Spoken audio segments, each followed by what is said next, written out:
आषाढी एकादशी निमित्ताने भाविकांना स्फूर्ती, प्रेरणा आणि ऊर्जा मिळावी यासाठी हरिभक्त परायण सुधाकर इंगळे महाराजांचे विशेष कीर्तन. मानसवारी जर आपण केली तर आपल्याला देवाकडे जावं लागत नाही, देव आपल्याकडे आल्याशिवाय राहत नाही. ज्ञानोबा तुकारामाच्या गजरामध्ये एक पाऊल टाकला तरी आपली वारी पोहोचली. मी सोलापूर जिल्ह्यामध्ये आहोत, भाग्यवान आहोत की आमच्या जिल्ह्यामध्ये पंढरपूर आहे आणि पंढरपुरात परमात्मा पांडुरंग राय आहे. हरे जय जय राम कृष्णा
रूप पाहता लोचनी सुख झाले वो साजनी, सुख झाले वो साजनी, सुख झाले वो साजनी. रूप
आवडे पंढरे भीमा पांडुरंग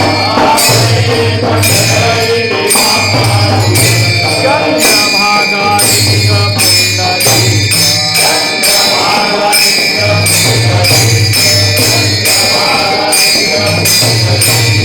कामधेनु कल्पतरु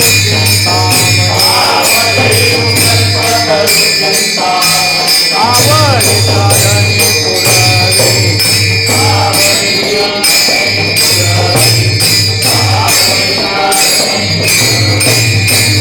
कामने जीवा थोर झाले नाथवया मुख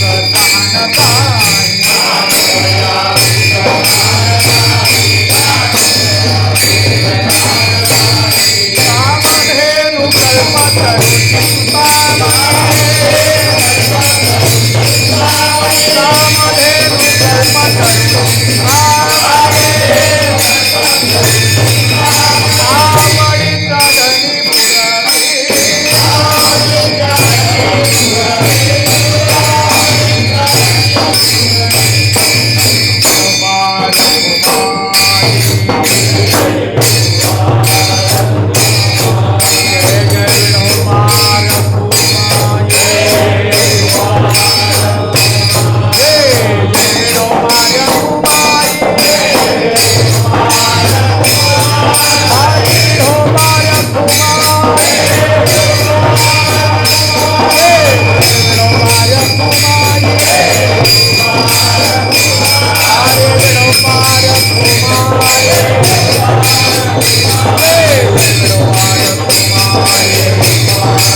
साधनी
आवडे पंढरी भीमा पांडुरंग चंद्रभागा लिंग पुंडलिक कामधेनु कल्पतरु चिंतामणी आवडीची धनी पुरवितो तुका मने जीवा थोर झाले सुख नाठवे हे भूक तहान काही कामधेनु कल्पतरु चिंतामणी आवडीचे धनी पुरवितो विठला विठला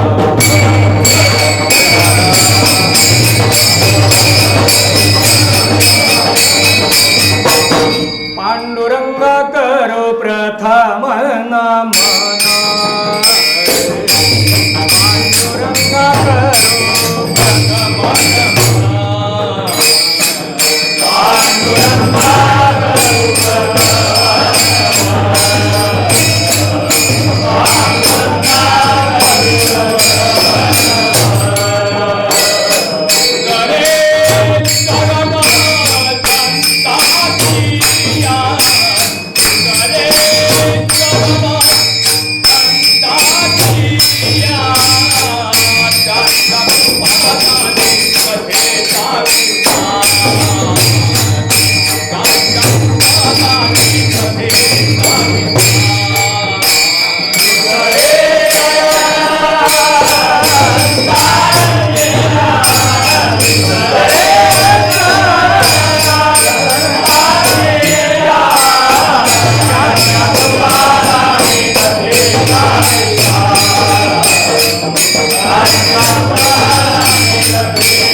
पांडुरंग प्रथम नमन दुसरे चरण संतांची त्यांच्या कृपादाने कथेचा विस्तारू बाबाजी सद्गुरु दास तुका नमो ज्ञानेश्वरा निवृत्ते उदारा सोपान देवा मुक्ताबाई नमो त्रिभुवन पावनी आद्यत्रय जननी देवाची प्रस्तुत कीर्तन सेवेसाठी घेतलेला जो अभंग आहे देहूचे संत श्रेष्ठ जगद्गुरु तुकोबाराय यांच्या गाथ्यातील पंढरीचं महात्म्य वर्णन करणारा पंढरी क्षेत्राची महती मांडणारा 3 चरणाचा वारकरी परंपरेतील भाविकांच्या पाठातला अभंग आषाढी वारीच्या निमित्ताने यस न्यूजच्या माध्यमातून आदरणीय शिवाजी सुरवसे सर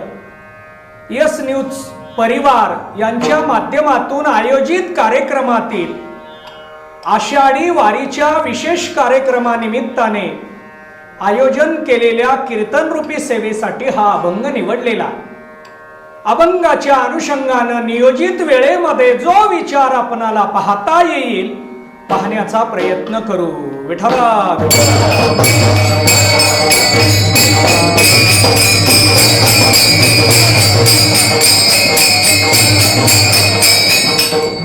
आषाढी वारी ही वारकरी परंपरेतील अतिशय महत्त्वाची वारी आहे। आषाढी वारीकडे पाहत असताना भारतामध्ये सांस्कृतिक ठेवा म्हणून कोणत्या परंपरेकडे पाहावा असा जर प्रश्न समोर येत असेल तर आषाढी वारीकडे पाहावा असा हा सांस्कृतिक ठेवा पिढ्यानपिढ्या टिकवला गेलेला आहे। अनेक संतांनी याचा प्रचार प्रसार करण्याचा प्रयत्न केला। वारकऱ्यांनी सुद्धा गावागावामध्ये वाड्या वस्त्यांपर्यंत वारकरी परंपरा वारी पोहोच केलेली आपल्याला पाहायला मिळते. आषाढी वारीला संप्रदायामध्ये अनन्य साधारण असं महत्व आहे. वारकरी परंपरेमध्ये साधना वेगवेगळ्या आहेत, कारण सर्व साधनांचा समुच्चय म्हणजे वारकरी परंपरा. वारकरी संप्रदायामध्ये कर्म साधना आहे, उपासना साधना आहे, योग साधना स्वीकारली जाते, ज्ञान साधना स्वीकारली जाते, ध्यान साधना आहे, याच पद्धतीने नाम ही सुद्धा साधना स्वीकारली. मग यामध्ये वारकरी संप्रदायाची वारकऱ्यांची नेमकी साधना कोणती असा ज्या वेळेला प्रश्न येतो त्यावेळेला समुच्चयाचा विचार करून साधना मांडली जाते. विठाला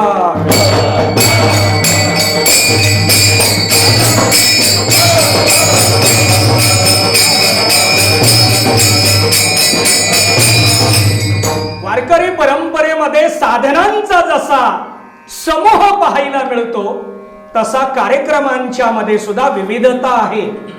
पहाटे काकडा केला जातो, त्यानंतर पारायण केलं जातं, त्यानंतर गाथा भजन केलं जातं.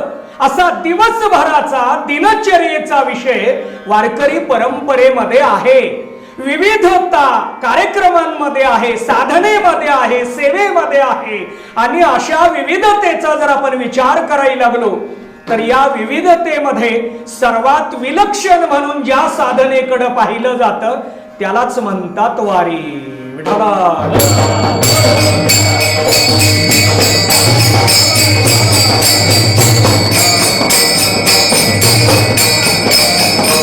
वारी या शब्दाचा सरळ साधा अर्थ जाणं आणि येणं. कुठं? तीर्थक्षेत्राला, पंढरीला पायी चालत जावं, वाहनाने जावं आणि नंतर माघारी यावं. जाणं आणि येणं या प्रक्रियेला वारी असं म्हटलेलं आहे. वर्षभरामध्ये 12 वारी सांगितलेली आहे. प्रत्येक महिन्याला काही वारकरी मंडळी निष्ठेनं पंढरीला जातात. प्रत्येक महिन्याला काही जण पायी चालत जातात, काही वाहनाने पंढरपूरला जातात.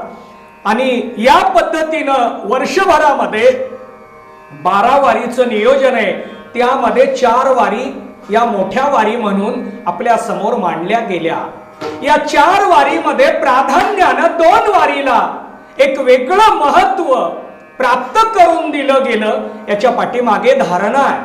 प्रत्यक्षात परमात्मा पांडुरंगरायांनी सांगितलं की मला वारकऱ्यांनी भेटायला आलं पाहिजे. वारकऱ्याच्या मनामध्ये येणं आपण जाऊन देवाला भेटावं, पांडुरंगाला भेटावं, मिठी मारावी, देवाच्या बरोबर आपण आपला काळ घालवावा असं वारकऱ्यांना वाटतं. यात नवल नाही. वारकरी भाविकांच्या मनामध्ये हा विचार येतो असं नाही. तर ज्यांची भक्ती केली जाते, ज्या देवाचं भजन केलं जातं त्याच देवाला वाटतं की भजन करणाऱ्या भक्ताने वारकऱ्यांनी मला येऊन भेटलं पाहिजे. मग केव्हा भेटावं? वारकरी भाविकांसाठी देवाने आपल्या वर्षभरातल्या कालावधीतला काही भाग रिझर्व ठेवलेला, आरक्षित केलेला आहे. आणि ते नामदेव महाराजांच्या माध्यमातून वारकरी भाविकांपर्यंत पोचही केलेला आहे की या 2 वारीला वारकऱ्यांनी मला भेटायला आलंच पाहिजे. आषाढी कार्तिकी विसरू नका मज, सांगत असे गुज पांडुरंग. हे गुह्य, हे गुज पांडुरंग परमात्मा नामदेव महाराजांच्या माध्यमातून सांगायला लागले की मला तुम्ही आषाढी आणि कार्तिकीला भेटायला या. या वारीला ठीक आहे, वर्षभरामध्ये तुम्ही माझ्याकडे आलात नाही आलात, कारण प्रत्येकाला प्रारब्धवशातला प्रपंच करावा लागतो. प्रारब्धानुसार आपल्या समोर आलेला संसार हा कुणालाही चुकलेला नाही. आणि म्हणून संसार करत असताना जर तुम्हाला माझ्याकडे येता नाही आलं ठीक आहे, पण या 2 वारीला तर माझ्याकडे तुम्ही आलंच पाहिजे. हा संदेश सर्व वारकरी भाविकांपर्यंत देवानी पोच केला. एवढ्यावर देव थांबले नाही. माझे भाविक मला भेटायला केव्हा येतील याची वाट पाहत देव तिष्ठत उभा असतात. वाट पाहे उभा भेटेचे वाट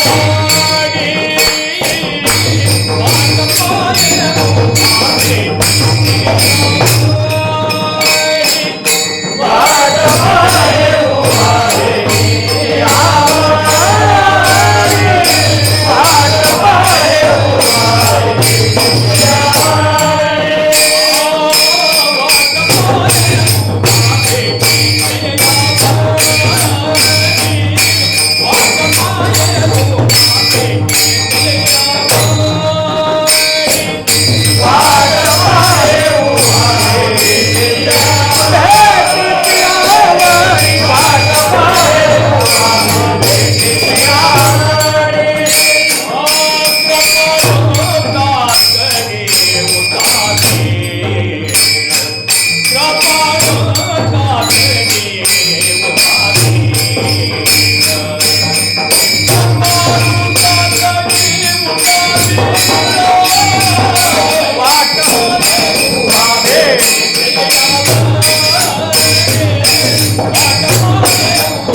वाट पाहे उभा भेटीची आवडी. देव वाट पाहात उभा आहे, माझे भक्त माझ्याकडे केव्हा येतील आणि मी केव्हा त्यांना भेटू. देवाला सुद्धा वाटतं की आपण भक्ताला भेटावं, पण कोणत्या भक्तांना? भगवद्गीतेमध्ये भक्ताचे 4 प्रकार सांगितले. अर्थो अर्थार्थी जिज्ञासो ज्ञानीच भरतर्षभ. अर्थ भक्त आहे, अर्थार्थी भक्त आहे, जिज्ञासू भक्त आहे, ज्ञानी भक्त आहे. मग देवाला या 4 भक्तामध्ये कोणत्या भक्ताला भेटावं वाटतं? पण वारकरी लक्षणा जर पाहायची असेल तर या 4हून वेगळी लक्षणा म्हणजे वारकरी लक्षण आहे. या वारकरी भाविकाला भेटण्यासाठी देव आपल्याकडे येतो. यंदा कोरोना महामारीमुळे आषाढी वारीला वारकरी भाविकांना पायी चालत जाता आलं नाही. काही काळजी करू नका, घरामध्ये बसून मानसवारी प्रत्येकानं करायची आहे आणि ती मानसवारी जर आपण केली तर आपल्याला देवाकडे जावं लागत नाही. देव आपल्याकडे आल्याशिवाय राहत नाही. विठाला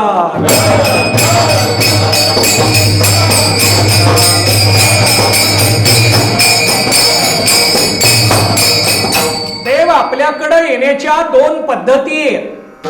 वारकरी भाविकांनी पायी चालत जाता आलं नाही म्हणून नाराज होण्याची काहीच गरज नाही. आपण पंढरीला पायी चालत जाऊ शकलो नाही एवढाच विषय आहे. वारीचा प्रकार मांडला जात असताना 3 प्रकारामध्ये आपण वारीचं वर्गीकरण करतो. कायिक वारी, वाचिक वारी, मानसिक वारी. 3 प्रकारची वारी आहे. शरीरानं वारी करणं, वाचेनं वारी करणं आणि मनाने वारी करणं. शरीराने वारी करण्यामध्ये पुन्हा प्रकार आहेत. हाताने वारी करणं वेगळं, पायाने वारी करणं वेगळं. प्रत्येक अवयवाचा विचार आहे. 5 कर्मेंद्रिय आहेत, 5 ज्ञानेंद्रिये, 10 इंद्रियाद्वारे आम्हाला वारी करता येते. पण त्या वारीची पद्धत काय असा विचार पाहत असताना यावर्षी फक्त एक अवयव आम्हाला वारीत उपयोगात आणता आलं नाही असं वारकरी भाविकांना वाटेल. पण याच्या पुढे लक्षणा पाय हा अवयव आम्हाला या वारीत वापरता आला नाही. कारण 18 दिवस आळंदीवरून पायी चालत वारकरी मंडळी पंढरपूरला येतात. देहूवरून 20 दिवस पायी चालत जगद्गुरु तुकोबारायांच्या पालखी सोबत काही वारकरी चालत पंढरपूरला येतात. विदर्भातल्या पालख्यांचा जर विचार केला तर 1 महिना ती मंडळी पायी चालत राहतात आणि पंढरपूरला पायी चालत येतात. पायाने चालत जाणं, शरीराच्या माध्यमातून त्यामध्ये रत होणं याला कायिक वारी म्हटलं गेलं. पण याच्यामध्ये प्रस्थानाचा एक भाग आपल्या समोर मांडलेला आहे. प्रस्थानाच्या दिवशी पंढरपूरला जाण्याचा संकल्प करून ज्ञानोबा तुकारामाच्या गजरामध्ये 1 पाऊल टाकला तरी आपली वारी पोहोचली असा संकेत वारकरी संप्रदायानं आतापर्यंत दिलेला आहे, तो सांभाळलाय. आपल्याला जरी यावर्षी जाता नाही आलं पंढरपूरला म्हणून आपण 1 पाऊल जरी टाकला पंढरपूरच्या दिशेने तरी आपली वारी पोहोचणार आहे. त्यामुळं वारकरी भाविकांनी याच्यामध्ये कोणत्याही प्रकारचा विचार वेगळा करायचं काहीच गरज नाही. उदासीनता स्वीकारायची गरज नाही.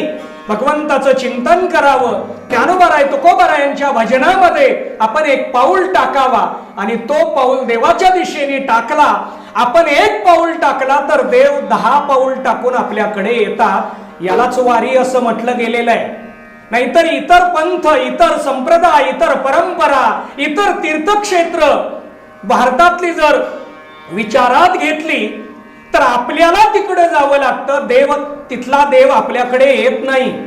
कोणतंही तीर्थक्षेत्र घ्या भारतातलं, त्या तीर्थक्षेत्रात असणारा देव भक्ताकडे येत नाही. एकमेव देव असा आहे की भक्ताने एक पाऊल टाकल्यानंतर 10 पाऊल भक्तासाठी भक्ताकडे टाकतो, तो म्हणजे फक्त परमात्मा पांडुरंग. हा परमात्मा पांडुरंग आपल्यासाठी येतोय. काही जण म्हणतील कुणासाठी आला, पहिल्यांदा उदाहरण द्या, त्याच्यासाठी काही चरित्र आहे का ते मांडा आणि मग बाकीचा चिंतनाचा विस्तार तुम्ही करा. एक तरी उदाहरण आहे का? अहो, आम्ही सोलापूर जिल्ह्यामध्ये आहोत, भाग्यवान आहोत की आमच्या जिल्ह्यामध्ये, सोलापूर जिल्ह्यामध्ये पंढरपूर आहे आणि पंढरपुरात परमात्मा पांडुरंग राय आहेत. या पांडुरंग रायाने कुणासाठी प्रस्थान केलं, कुणाकडे गेले, ते स्थान सुद्धा सोलापूर जिल्ह्यामध्येच आहे. माढा तालुक्यामध्ये लौळ नावाचं तीर्थक्षेत्र आहे आणि या लौळला भक्त कुर्मदास, या कुर्मदासांकडे देव स्वतः आले, त्यांची वारी पोच केली. वारी पोच करायची जबाबदारी या परंपरेमध्ये केवळ वारकऱ्यांकडे आहे असं नाही, तर ती वारी पोच करून घ्यायची जबाबदारी देवाकडे सुद्धा आहे.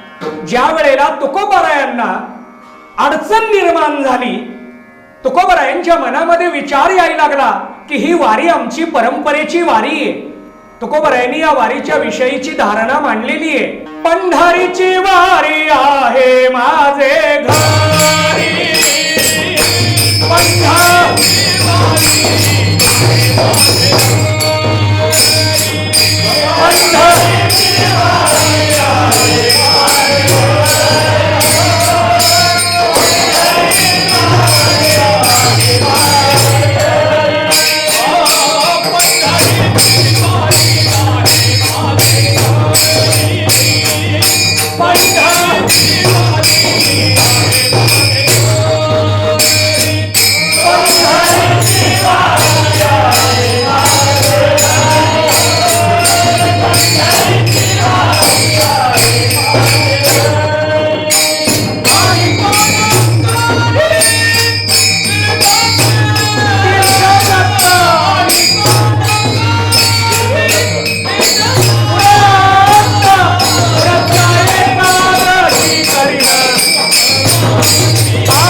पंढरीची वारी आहे माझे घरी, अनिक न करी तीर्थव्रत. तुकोबाराय सांगतात की पंढरपूरची वारी आमच्या घराण्याची एक निराशी आहे, वतनदारी आहे ती आमची, आणि ही वारी आमच्या घराण्यामध्ये चालत आलेली आहे. परंतु माझ्यामुळे या वारीमध्ये खंड पडेल की काय, हा विचार तुकोबारायांच्या मनामध्ये निर्माण झाला. आणि म्हणून तुकोबारायांनी आर्त भावनेने पांडुरंगाचा धावा केला. तर वारी पोच करायला तुकोबाराय पंढरपूरला जाण्याच्या ऐवजी परमात्मा पांडुरंग देहूला येऊन तुकोबारायांची ती वारी त्यांनी स्वीकारली. वारकरी परंपरेमध्ये हीच विलक्षणता आहे की फक्त भक्त देवाकडे जातो याला वारी म्हटलं जात नाही, देव सुद्धा भक्ताकडे येतो याला वारी म्हटलं जातं. आता विज्ञानामध्ये हे पटवून देणं किंवा विज्ञानवादी मंडळींना प्रश्न निर्माण होणार आहे, कारण आता सोशल मीडिया प्रभावी आहे. आपण हे कीर्तन सोशल मीडियावरूनच पाहतोय आणि त्यामुळं प्रभावी असलेल्या सोशल मीडियातून आपल्या समोर वारंवार वेगवेगळे प्रश्न मांडले जातात की वारी अशी असते का, देव येतो का. अहो, देव येतो का याच्यापेक्षा देव आहे का इथून तयारी आहे. देव आहे का, तुम्ही पाहिला का, कसा दिसतो, कुठं राहतो, कुठं त्याचं जाणं येणं कुठं आहे, वगैरे वगैरे प्रश्न विचारले जातात. परंतु वारकरी परंपरेमध्ये मात्र हा भाव स्वीकारलेला आहे की आम्ही ज्या देवाकडे जातो तो देव आमच्याकडे येतोय. आणि त्यामुळं कायिक वारी घडणारच आहे. पुढची तर वाचिक वारी म्हणजे भगवत भजन, सतत चिंतन करत राहणं, देवाचं चिंतन, संतांचं नामाचं चिंतन करत राहणं, याला वाचिक वारी म्हटलं जातं. कारण ज्ञानोबारायांच्या, तुकोबारायांच्या, नाथ महाराजांच्या, आदिशक्ती मुक्ताईच्या पालखी सोहळ्यामध्ये भजन एकच आपल्याला पाहायला मिळतं. मग त्या भजनामध्ये वाचिक वारी घडते, वाचेनं वाणीनं वारी घडते. शास्त्रदृष्ट्या आपल्या प्रत्येकाला 4 वाणी शास्त्रानं सांगितलेल्या आहेत. परा, पश्यंती, मध्यमा आणि वैखरी. प्रत्येकाला 4 वाणी आहेत आणि या 4च्या 4 वाणीद्वारे आम्ही वारी करू शकतो. मग वारीचं लक्षण देवाकडे जाणं, देवानं आपला स्वीकार करणं, देवाची भेट होणं, याला वारी म्हटलं जातं. काही जण यावर शंका मांडतील, अहो तुम्ही 10-10 लाख, 12-12 लाख, 15 लाख वारकरी आषाढी वारीला जाता, सगळ्याला दर्शन मिळतं का?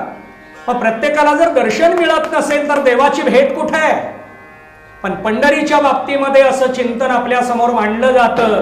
ऐका पंढरीचे महिमान, रावुळ तितुके प्रमाण, तेथील तृणानी पाषाण, तेही देव जाणावे. पंढरीमध्ये देव कुठे? चराचरामध्ये आपल्याला देव पाहायला मिळतो. फक्त ती अनुभूती येण्यासाठी आपल्याकडे तसा शुद्ध भाव असावा लागतो. शुद्ध भाव असेल तर त्या परमात्म्याची प्रतीती आल्याशिवाय राहणार नाही. आणि म्हणून पंढरीला जाणं हीच वारी सांगितली गेली. पंढरी क्षेत्रामध्ये प्रवेश झाला, वारकरी मंडळी समाधानाला पोहोचतात. आमची वारी पोहोच झाली, आमची वारी पोहोच झाली. वारी पोहोच झाल्यानंतर देव त्यांना प्रसाद देतो. वारकरी संप्रदायात याला काला म्हणतात. काला दिला जातो, प्रसाद दिला जातो. मग हा प्रसाद कोणता? तर याच्यामध्ये 2 भाग पाडलेले आहेत. ते म्हणजे एक आनंदाचा प्रसाद दिला जातो आणि दुसरा प्रेमाचा प्रसाद दिला जातो. विठ्ठला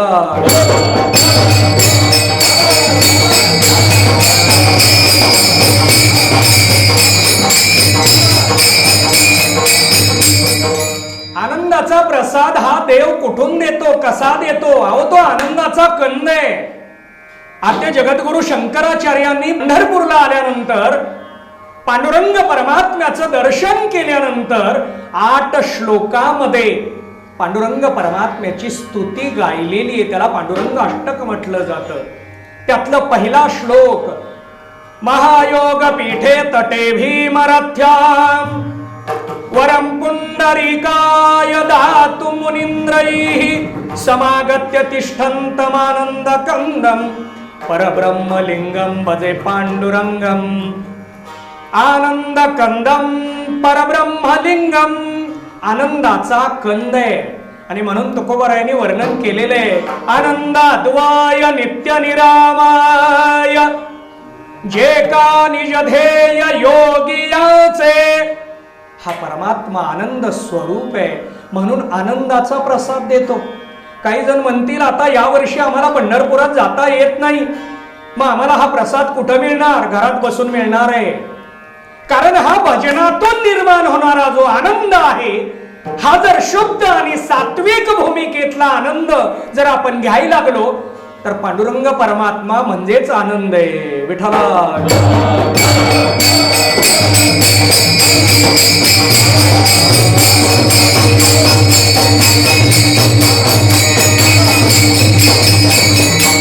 पांडुरंग परमात्म्याकडं आपण एक पाऊल टाकलं की तो आनंदाचा प्रसाद घेऊन आपल्या घरी येणार आहे. मग हा परमात्मा असा विचार करणार नाही 70 किलोमीटर मी जाऊ, 200 किलोमीटर जाऊ, 500 किलोमीटर जाऊ. देवाला याचं काहीच नाही. आपण गजेंद्र आणि नकराच्या चरित्रामध्ये पाहतो, भक्तासाठी देव किती वेगानं पुढे येतो. हा कहे लक्ष्मी, ती कहे गजराज. देव लक्ष्मी मातेजवळ वैकुंठामध्ये जेवायला बसत होते आणि त्यावेळेला गजेंद्राने देवाचा धावा केला, देवाला हाक मारली. आणि देवाला हाक मारल्याबरोबर देव निघाले. आईसाहेबांनी विचारलं कुठं निघाला? देवाने हत्ती असे 2 अक्षर उच्चारायला सुरुवात केली. हत्तीकडे निघालो. हत्ती या शब्दातल्या पहिलं अक्षर लक्ष्मी मातेजवळ उच्चारलं आणि दुसरं अक्षर वाणीतून बाहेर पडेपर्यंत देव गजेंद्राजवळ हत्तीजवळ पोहोचले एवढा वेग भक्ताकडे जाण्याचा आहे. किलोमीटरचा विचार देव करत नाही, अंतराचा विचार देव करत नाही, फक्त देव शुद्ध भावाचा विचार करतात. आणि असा शुद्ध भाव घेऊन जर आपण मानसवारी केली, असा अशुद्ध भाव स्वीकारून जर आपण वाचिक वारी केली, असा अशुद्ध भाव स्वीकारून जर कायिक वारीतून आपण एक पाऊल टाकलं, तर नक्की देव आनंदाचा प्रसाद घेऊन आपल्याकडे येणार आहे. हाच परमात्मा प्रेमाचं स्वरूप आहे. आणि हा प्रेमाचं स्वरूप आहे म्हणून संत महात्मे पंढरीला जाण्याचा विचार मांडतात. मग पंढरीलाच केवळ जायचंय का? पंढरीमध्ये त्यांना काय काय अपेक्षित आहे? पंढरीतल्या कोणत्या कोणत्या गोष्टीची आवड आहे, ओढा आहे, आपुलकी आहे, हा विचार महाराजांनी आपल्या समोर मांडला. प्रस्तुत अभंगाचं पहिलं चरण.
आवडे पंढरी भीमा पांडुरंग चंद्रभागा लिंग पुंडलिक.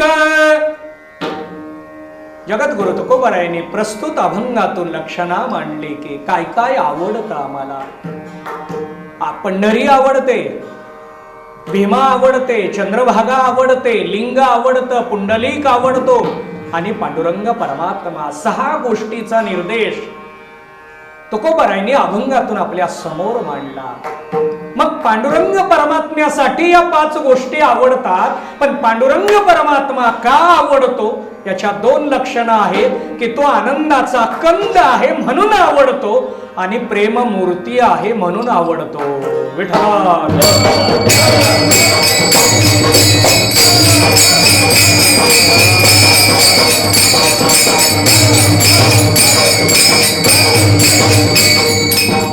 आता जरी आपल्याला कोरोना महामारीमुळे सरकारने, शासनाने पंढरपूरला जाऊ दिलं नाही, खरं पाहिलं तर जाऊ द्यायला काही अडचण नव्हती, परंतु सरकारला सामाजिक थोडासा विचार डोळ्यासमोर उभा राहिल्यामुळे वारकरी भाविकांची संख्या अनियंत्रित होणार आहे, शासनाला नियंत्रणात आणणं जड जाणार आहे आणि म्हणून त्यांनी तसा विचार केला असेल.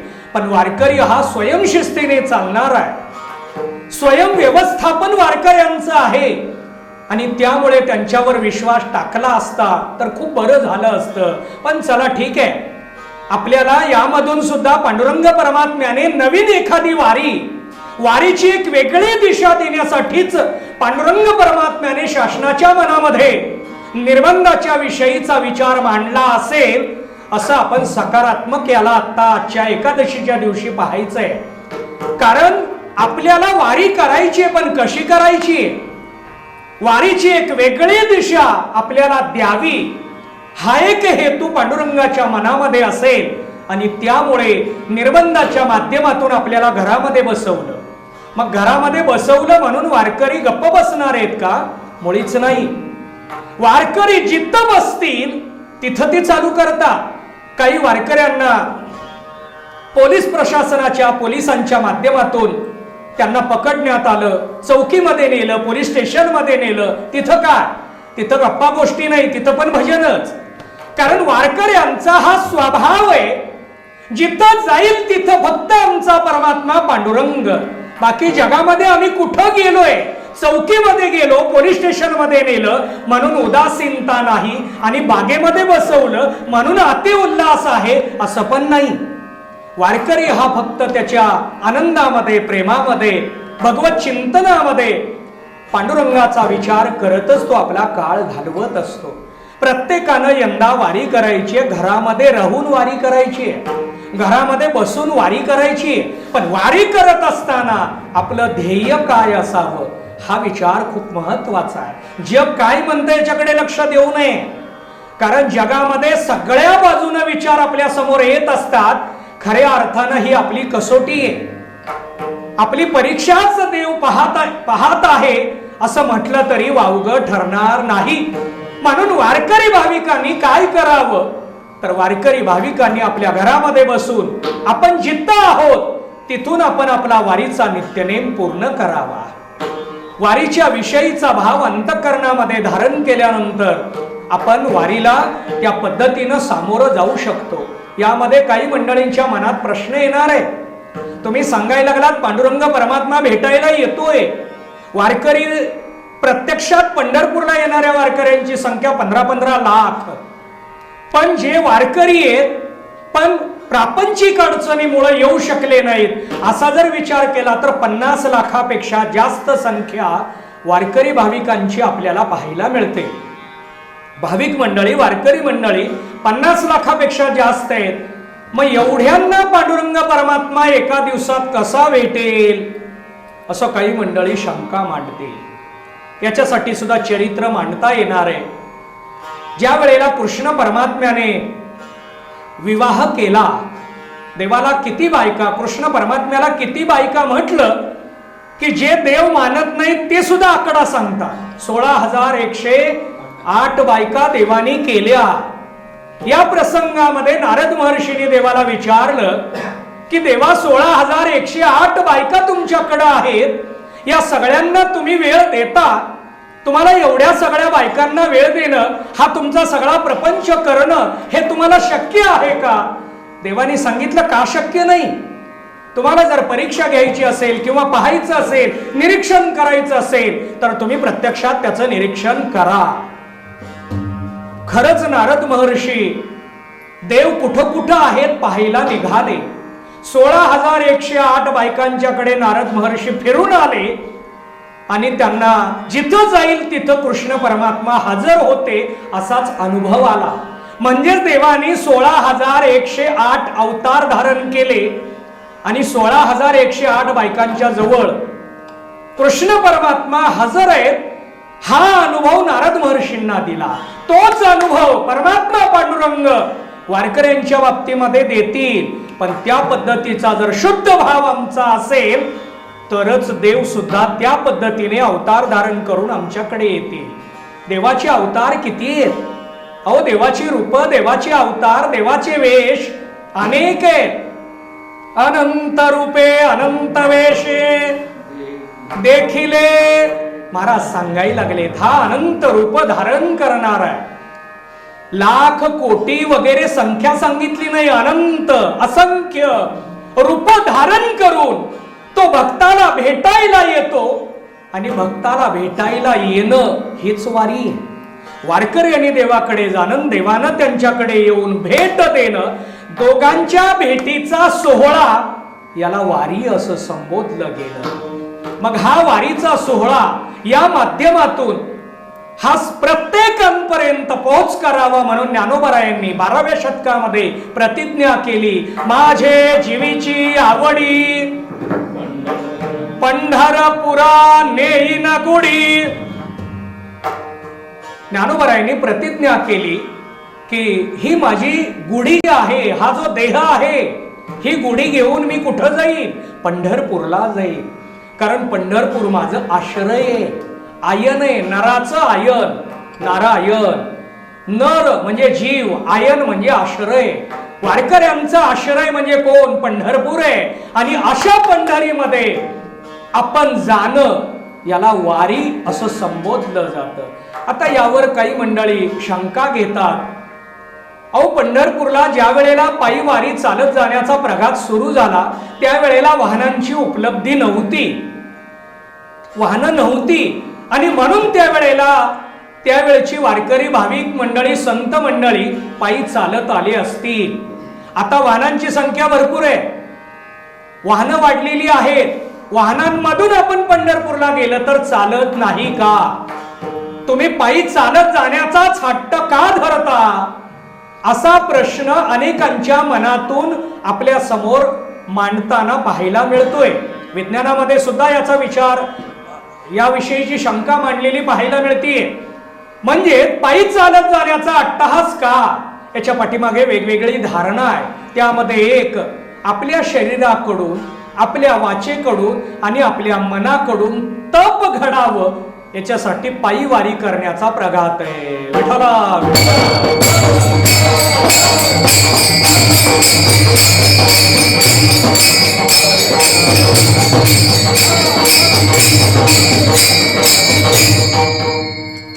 काही जण म्हणतील तप करायचंच कशासाठी? आम्हाला संसार करायला सांगा हो, आम्हाला कामधंदा करायला सांगा. तप करायला सांगताय तुम्ही, तप कशासाठी करावं? तप हा शब्द उलटा केल्यानंतर त्याचं प्रयोजन लक्षात येणार आहे. तप हा शब्द जर उलटा केला तर काय शब्द तयार झाला? पत. आपली पत तयार व्हावी. काही जण म्हणतील आम्हाला पत तयार करायची गरज नाही, पैसा भरपूर आहे, सत्ता मोठी आहे, प्रतिष्ठा चांगली आहे, शिक्षणातलं ज्ञान मोठ्या प्रमाणात घेतलेलं आहे, कशासाठी पत तयार करावी? आपल्याला पत तयार करावी लागते ती आनंदासाठी. आम्हाला जर आनंद मिळवायचा असेल तर आनंद प्राप्त करण्यासाठी लागणारी अंतःकरणाची बैठक याला पत म्हणतात. आपली पत तयार झाली तरच आनंद घेता येणार आहे. व्यवहारातला आनंद असो द्या, विषयातला आनंद असो द्या, पारमार्थातला आनंद असो द्या किंवा स्वरूपाचा आनंद असो द्या, आपल्याला पत तयार झाल्याशिवाय तो आनंद घेता येत नाही. म्हणून तप करावं लागतं. तपाचा एक वेगळा विचार महाराजांनी मांडलेला आपल्याला पाहायला मिळतो. काया वाचा मने झाला विष्णुदास,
विष्णुदास काम क्रोध त्यास. तुकोबाराय सांगायला लागले, कायिक वाचिक आणि मानसिक तप केल्यानंतर त्याचा परिणाम काय? तप हे खूप महत्वाचं आहे. वारी ही फक्त दोष घालवण्यासाठीच आहे का? अहो, वारी समाजाला सुधारण्यासाठी, समाज मनाला एक दिशा देण्याचं माध्यम म्हणजे वारी. बघा, या वारीमध्ये जात पात, धर्मपंथ, लहान मोठा, स्त्री पुरुष हा कोणताही भेदभाव नाही. या वारीमध्ये जर पंगत बसली वारकऱ्यांची तर त्या पंक्तीमध्ये विचारलं जात नाही तू कोणत्या जातीचा आहे, तू कोणत्या धर्माचा आहे, तू कोणत्या पंथाचा आहे, विचारलं जात नाही. हा मानवतेचा संदेश ही वारी समाजाला दरवर्षी देतीये. म्हणजे सध्या वारीची गरज आहे का बाकी गोष्टींची गरज आहे हे लक्षात यायला थोडासा उशीर लागायला लागला. ठीक आहे, वारी ही काय आहे, समाजाला मानवता शिकवणारी आहे. आताच्या काळामध्ये आरोग्य विभागाकडून मानवता पाळली जाते अशा पद्धतीनं विषय आपल्या समोर यायला लागलेला आहे. पण केवळ आरोग्य विभाग मानवता पालन करतं असं नाही, तर वारकरी संप्रदाय मानवता पालन करतं, जतन करतं, समाजाला संदेश देतं की आपण फक्त मानव आहोत. आपण अमुक अमुक जातीचे नाही, अमुक अमुक पंथाचे नाही, अमुक अमुक धर्माचे नाही. याचा विचार न मांडता मानवता एकमेव मांडली आणि ती वारीच्या माध्यमातून मांडली. म्हणून वारी गरजेची आहे. मग वारीमध्ये येऊन मानवता तर शिकायचीच आहे, पण दोष घालवायचे आहेत का? ज्यांच्याकडे दोष आहेत त्यांना दोष घालवायचे, चांगली गोष्ट आहे. दोष घालवण्यासाठी तरी किमान आपण वारीमध्ये यावं. पण याच्या पुढे जाऊन वारीचं लक्षण आपल्या समोर मांडलं गेलेलं आहे, त्याचा विचार आपल्याला पाहायचा आहे. पण वारकरी प्रथेनुसार प्रेमानं भजन करू आणि नंतर उर्वरित चिंतन. विठोबा रघुमा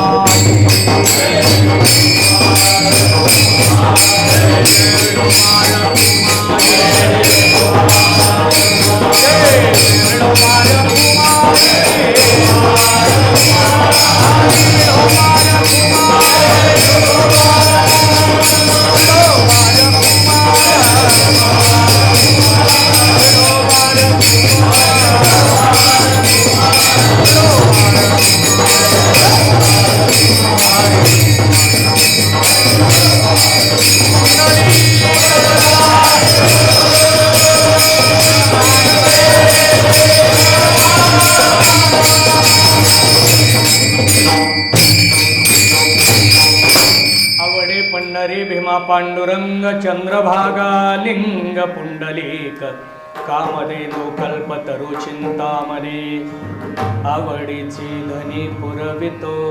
जगद्गुरु तुकोबारायांच्या या अभंगाच्या अनुषंगाने आपण वारीच्या विषयीचं चिंतन करत होतो.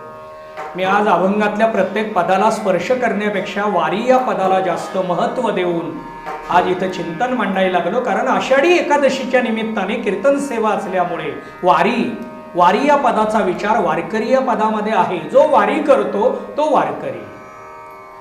मग वारी करणं हा वारकऱ्याचा स्वभाव आहे. वारी करणं हा वारकऱ्याचा श्वास आहे. वारी हा वारकऱ्यांचा प्राण आहे. वारी हेच वारकऱ्यांचं जीवन आहे. विठ्ठला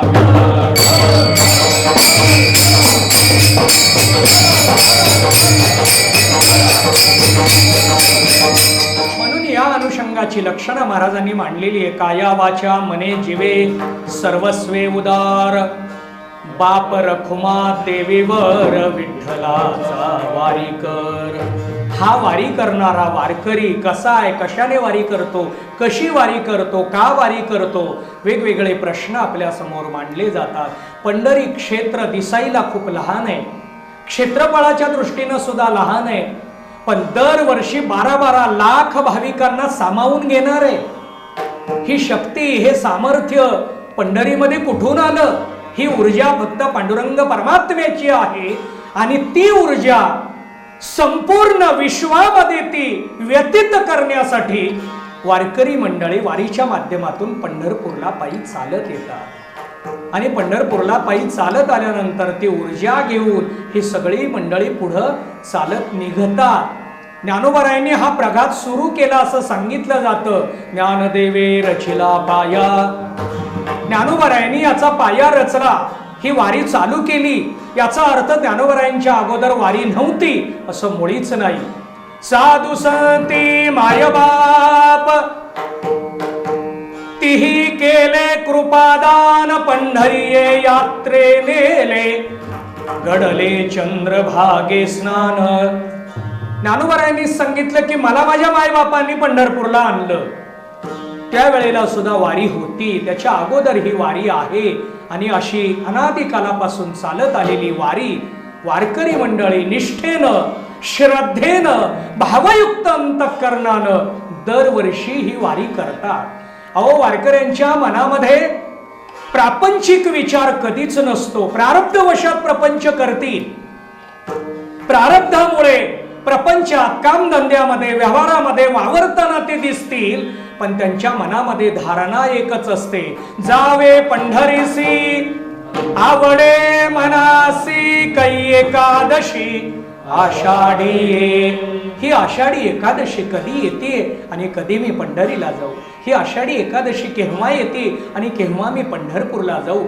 हा विचार वारकरी भाविकांच्या मनामध्ये असतो. आणि म्हणून यावर्षी मात्र प्रत्येकाला कायेनं घरामध्ये राहून एक पाऊल टाकून वारी करायची, वाचेनं भगवत चिंतन, नामस्मरण, भजन करत वारी करायची आणि मनाने श्रद्धायुक्त, भावयुक्त अंतःकरणाने पांडुरंग परमात्म्याला स्पर्श करण्याचा प्रयत्न करून मानसिक वारी आपल्याला यावर्षी पूर्ण करायची आहे.